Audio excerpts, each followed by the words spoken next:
propel yourself. I'm moving twice as fast as the average walker. I'm doing this now. People are walking normally, I go flying past. They're like, what are you doing? I'm winning, that's what I'm doing.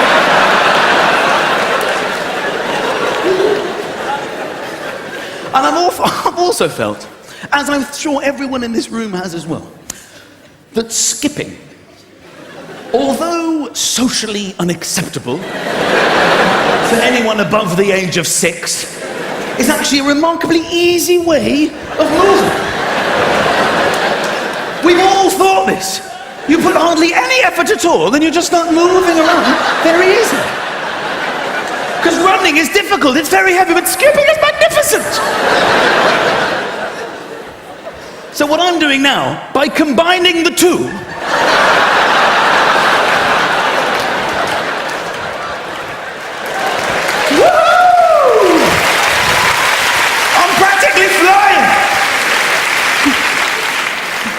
I've just seen a sports person.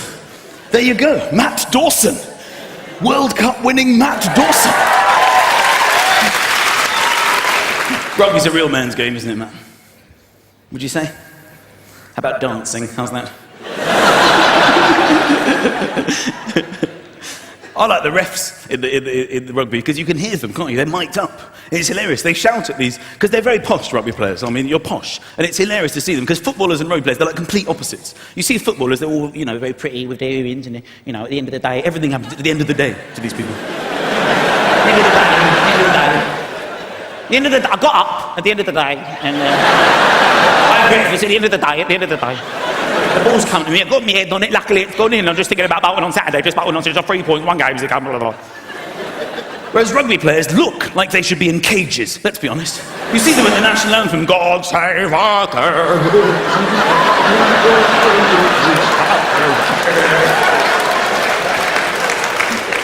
And then you hear them speak and they're so posh. It's like, congratulations, how do you think the game went? I thought the gents were superb.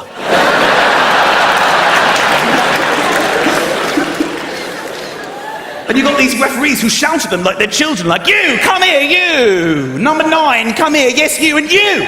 I want you here. Right. You say you're sorry to him! Well, he bloody started it. Go to the sin bin. What is the sin bin? Is it some kind of Catholic skip area? Forgive me, Father, for I have sinned. It's not like at the football, you don't know what the referees are saying. They're just very dramatic, aren't they? Just very camp as well. You, come here. You, come here. I want you here. Everyone else, fuck off, it's you. I'm not listening. I'm booking you now, fuck off.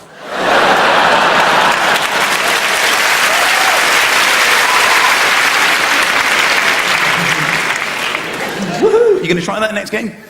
If you're one-on-one on the wing, and some big Samoan is standing there going, roar, you're just going to go, ooh.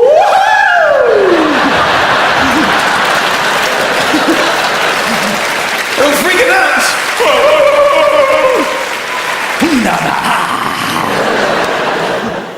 So the winter's drawing in. It's over. The summer was over. We never even had a summer. It was so depressing. Nothing happened, except there was a lot of rain, a great deal of rain. More rain ever since records began. Yes. Not that we have any idea what that means. There was this strange period in history with no records at all. People would leave their homes and go, it feels slightly different to yesterday. Is anybody writing this down? And then after a period of time, somebody said, enough's enough, I will write this down. I would like to announce that records have begun. That first day must have been quite a record-breaking day, don't you think? It's the hottest, wettest, windiest day since records began! This morning, I've only just started.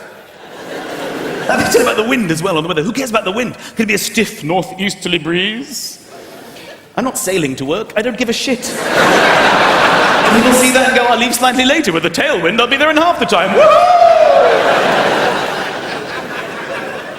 Then the clocks are going to change. Nobody knows when the clocks are going to change. They change on a Saturday night. Nobody knows it's going to happen.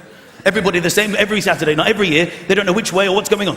You only find out about it late on Saturday night. You overhear somebody, excuse me, what was that? The clocks, they've changed. When? Tonight? Oh! Darling, the clocks, which way? They go back! Is that the good one? Is that the good one? How many years do we need to be alive before we know when they change and which way? An extra hour! Woohoo! The only thing we can look forward to, ladies and gentlemen, in this winter is snow. It's the only thing that gets us through, because the weather's terrible, but snow is the holy grail. Nothing beats snow. And normally we get one day of snow, and you've got to hope that it snows overnight, so you can be snowed in. Earlier this year, it snowed in the middle of the day. You don't want that.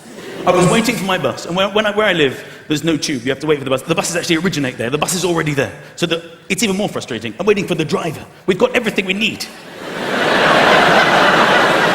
We're looking for people. Can you drive this thing? And that's when the snow came. Amazing, instantly landing snow. The best of snow. I mean, the most unbelievable snow. And then I realized, oh my God, I could get snowed out. This is not what I need. The driver shows up. And he says, ladies and gentlemen, I regret to inform you, due to the chaos on the roads, it's been snowing 8 seconds at this point. We're cancelling the bus. There will be no running of this service. And we're like, well, hang on a minute. We bought our tickets. What are we going to do? How are we supposed to get home? There's no way to get home. What are we going to do? And he said, don't shout at me. I actually live at the other end of this bus route. I take this bus home, and then I'm relieved by another driver. And we're like, well, this is a very interesting development. How are you going to get home? There's only one thing to do. Walk. It's the only way we can get home. It's the only way at all. I'm like, fine, okay. So we walked the bus route, led by the driver.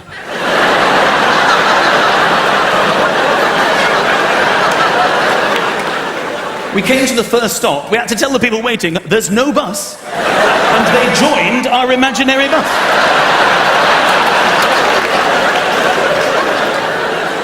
It was getting bigger and bigger. I looked behind us, I could see the next imaginary bus. Not a bus, just people walking. And it was catching up fast, because no one to pick up from the stops. And the driver saw this as well, and he turned around. He said, when we get to the next stop, don't tell them anything. Keep walking, they can get on the next one.